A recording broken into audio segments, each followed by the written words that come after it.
Hi everyone, Bernard here with the latest Citizen vlog. It's the city present. I mean, there's lots of these at the moment. I mean, my little city history vlogs are taking a bit of a sort of not a backward step, but you know, I can't remember the word now, what you'd call it. But there's still plenty about, and obviously once we get all these games every 3 or 4 days, obviously be a few more city history vlogs being published, and I've still got a few quizzes there as well that I did over that I've done previously, which I need to throw out for you to have a go at. So obviously it'll be a busy close season with bits like this, and obviously lots of memories.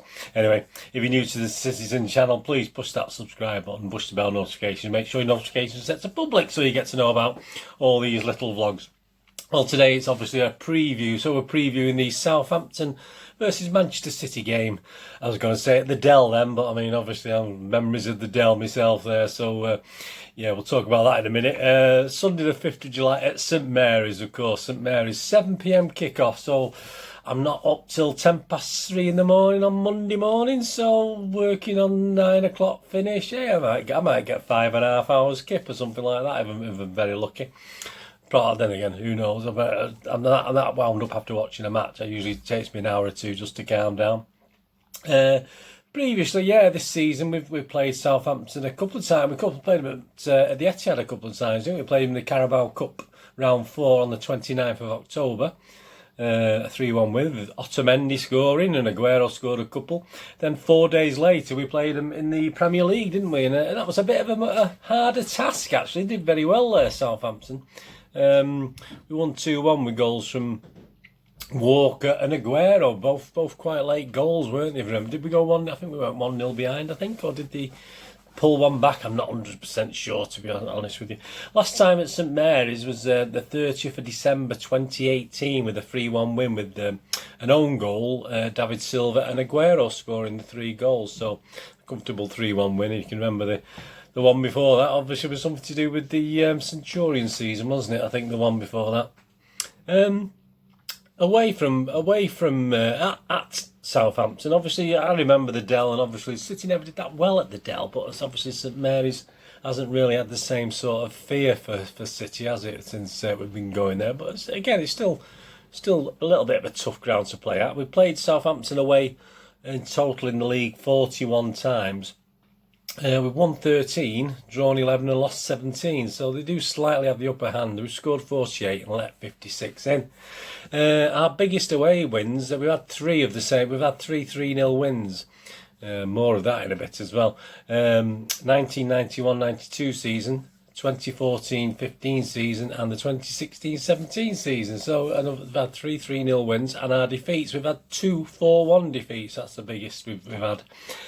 One in 79-80 and one in 1982-83. I think there's an image of the programme and the team line up there for you to have a look at for that one.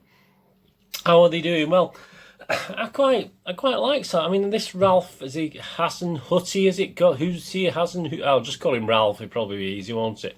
Yeah, he's done a pretty good job at Southampton, hasn't he? I mean, they're actually 14th on 40 points. So on a normal season, 40 points is enough to keep you safe, isn't it? But they still have work to do. It's no guarantee, but they should more or less sort of, obviously with other teams having to play each other, etc. Should be pretty safe now on 40 points.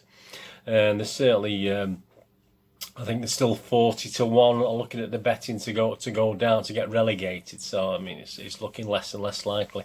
They played 32 games in total. Interestingly enough, they won 12, drawn 4 and lost 16 of those 32, scored 41 and had 55 against. Since the lockdown, obviously they've had 3 games, and it's quite unusual because they beat Norwich away 3-0 and they beat Watford away 3-1, so they won the 2 away games, but they've got beat by Arsenal at home 2-0. So, and that sort of falls in line with the season really, because if you take the home and away form, if you take just their home form, they would be bottom of the table. And they have a terrible home record, which obviously bodes well for us, doesn't it? They played 16 at home, only won 4, drawn 2 and lost 10. So they get a lot of the bulk of their points. So away from home, they played 16, won 8, drawn 2 and lost 6. So obviously at home, they're not that great. But as I say, they do play some good football. Ralph has been playing some pretty good football. I was quite impressed with them early season. I thought they were...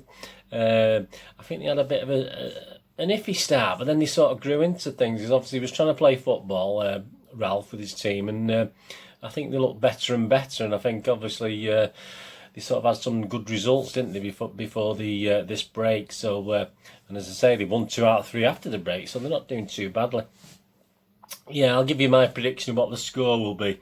I'll tell you my lineup in a bit. We'll just have a quick look at the betting, please. I don't condone betting anyway, and you have to be 18 and over to, of course, gamble. And please gamble sensibly, and never ever gamble any more than you can afford, please. These are just for a little bit of fun. I'll give you my little 3 bets of the week as well, just for a bit of fun. The last couple of weeks I've always had one coming in to put me in profit, so fingers crossed we can keep up the good work. And you let me know in the comments what you fancy. Yeah, for the game it's 9-1 a City win, 5-1 9-1 a Southampton win. Hey, we'd jump lumping on that, wouldn't we? 9-1 Southampton win, 5-1 the draw, and 1-3 on for City to win, which isn't a bad price. 1-3 on if you do odds on them. Some people don't ever bet odds on, but I'm not averse to that as and when. First goal scorer, well, you've got Aguero's 2-1, so if you put a quid on Aguero, you'll get your quid back because there's no way he'll be playing. Jesus 15-4, yeah, I think he'll play. Jesus. Sterling 9-2, not sure he'll play. Sane 11-2. I don't think Sane's playing for some reason. I don't know what makes me think that, but again, if you put a quid on Sane to score, I think you'll get your quid back, so that's no big deal. Mahrez 11-2 interests me. KDB, as you know, he takes the penalties now, 15-2, but my only problem is I'm not sure KDB will start. I think he may be rested. We do have another league game coming up after. Is the Southampton game more important than Newcastle at home 3 days later? I don't know, but I'm not sure KDB will start. But he's 15-2. Bernardo's 8-1. Foden 9-1. But again, did he have a bit of a knock at the end of the game last night? So whether he'll play, I'm not sure. And David Silva 12-1. That's a nice, as I say, I keep waiting for David to score with his last few games now. Both teams to score. Yes, 19-20, and no, 20-21. So not much in it really, is there? The correct scores 2-0. These are all for City. 2-0 for City is 13-2. That's potential. 1-0 for City is 15-2. 2-1 for City is 8-1. 3-0 for City is 17-2. 3-1 is 11-1. 1-1 draw is 12-1. 4-0 win for City is 15-1. A 0-0 draw is 18-1. 4-1 to City is 18-1, and the 2-2 draw is 25-1. Total goals I've had a look at this week as well. So over 2.5 is 4-7 on. It's not bad. Over 3.5, 6-4. So if you fancy 4 goals or more, you used to get an odds against a 6-4 there. And if you wanted under 3-5, which is the equivalent obviously of over 2, well, similar sort of basis, isn't it? But under 3.5, 3 or less, 11-18 on.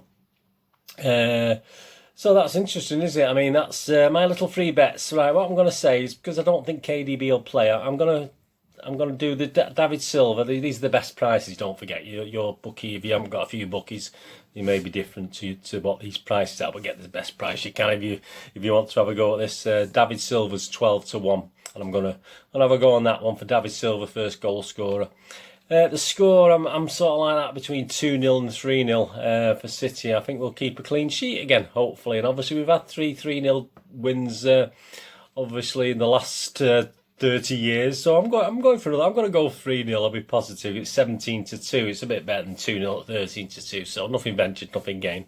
So I'll go for 3-0, 17-2. I'll probably be totally wrong. And I'll just have a little total goals under or over bet as well. So I'm going to go 4-7 at the over 2.5 goals. So there's got to be 3 goals in the game for me to get 4-7 on. So obviously, if I put a fiver on, I'll only get about 8 quid back or something like that. But it's only a bit of fun. It's only a bit of fun. That's all it is. Just a bit of fun. Just a bit of pocket money if you can win.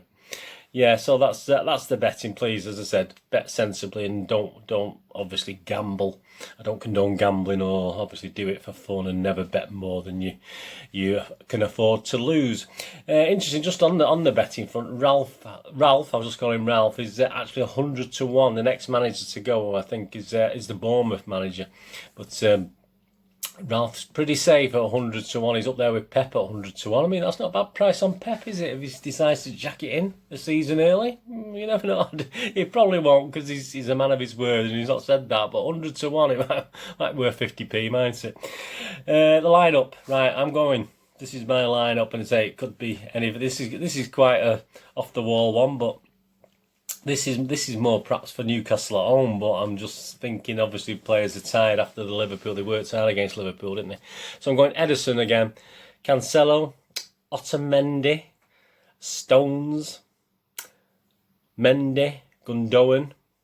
But you see, this is the thing, I'm putting Ferner in his normal place, but I think he might play Ferner and Stones at the back and obviously play Rodri, but is he going to give Rodri a rest? So this is what I'm saying. It's going to be a little bit off the wall, a little bit different. I'm saying he'll take a chance on Ferner in his normal holding midfield place, so defensive midfield place. So that'll be interesting, won't it? So Ederson, Cancelo, Otamendi, Stones, Mendy, Gundogan, Fernandinho, David Silva, Mahrez, Jesus and Bernardo. So that's my 11 I'm going for. So let's see how many of those I got right. I mean, that's a bit. I'm trying to be a bit off the wall there with that one, a bit out there to see what happens.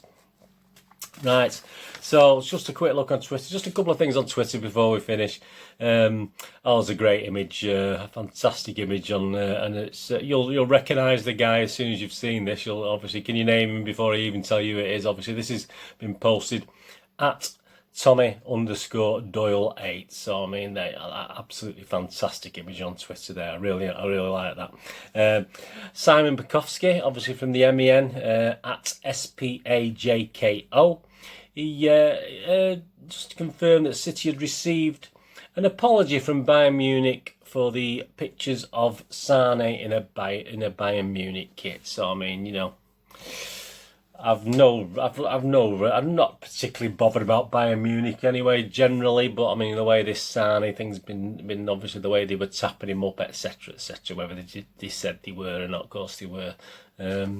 I have no interest in Bayern Munich, whatever. I just hope they lose out. You know, I hope, perhaps I have no interest in Borussia Dortmund, but I hope they sort of dominate and knock them off. Not that they're going to, but I'm not impressed with Bayern Munich at all. I think they're a total waste of time. You know, the things they do over there. You know, they sort of tried to bully City and they ended up getting a pretty good deal, didn't they? But hopefully, you know, no disrespect to Sane, but hopefully he'll come back to bite them in the bum. So that's all I can say on that. But hey, we got an official apology. So it was a good day, wasn't it? I'll win over Liverpool, an official apology from Bayern Munich. And the last thing is at Man City, again on the same basis, confirming that Leroy Sane has joined Bayern Munich. I didn't even know the transfer window was open, but someone said on Twitter that it is, so there you go. I mean, I thought it wasn't open yet, but because I was wondering, well, how can they sign him when it's the transfer?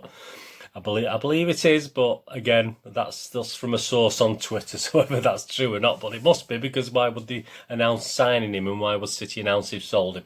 So I expect loads of new City players coming in, but certainly not till after we hear about the cast thing, is it? I don't think we're going to hear anything.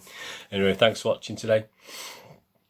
Please just check out all my little links on Twitter. I'm on there, and please give me a follow on Twitter. If you don't like Twitter, you're more into Facebook, just check out Bernard Deneen on Facebook. Bernard and Deneen spelled DINNEN, and you can get me on there. And please, if you can check out moviegamenostalgia.com, my little website for old and rare DVDs, movie posters and board games on there. If you can get on there, thumbs up to you. And please, if you can leave me a thumbs up, that's all really nice. Nice to get views, nice to get a thumbs up, isn't it? So I'll be back obviously on Monday the 6th of July with a review of the Southampton game. I'll be a preview of the Newcastle game on Tuesday the 7th of July. It never ends, does it? And if you're into the history vlogs, there's a couple of vlogs coming out on the 4th of July. There's a little vlog on Mr. Gail Clichy on the 4th of July, and on the 8th of July, although I'll probably be back before then anyway, there's another little history vlog, moments in time, on a Mr. certain guy called Stefan Savic, who was with us a little while, but it's always worth a watch. Anyway, thanks for joining for this little preview. And I said, let me know if you're having a flutter and you fancy something. Just let me know what you're doing, so I can keep an eye on it for you and see how you do. If you do any better than me, I say I'm up over the last couple of bets anyway, so I'm doing okay just at the moment. I say just a bit of fun, and that's all it is. Anyway, thanks for watching. Whatever you do the rest of the day, have a great one. Look after yourselves, look after your friends, look after your family, and more importantly, let's all look after each other. Until you join me again, this is Bernard saying, come on City. See you soon. Bye bye.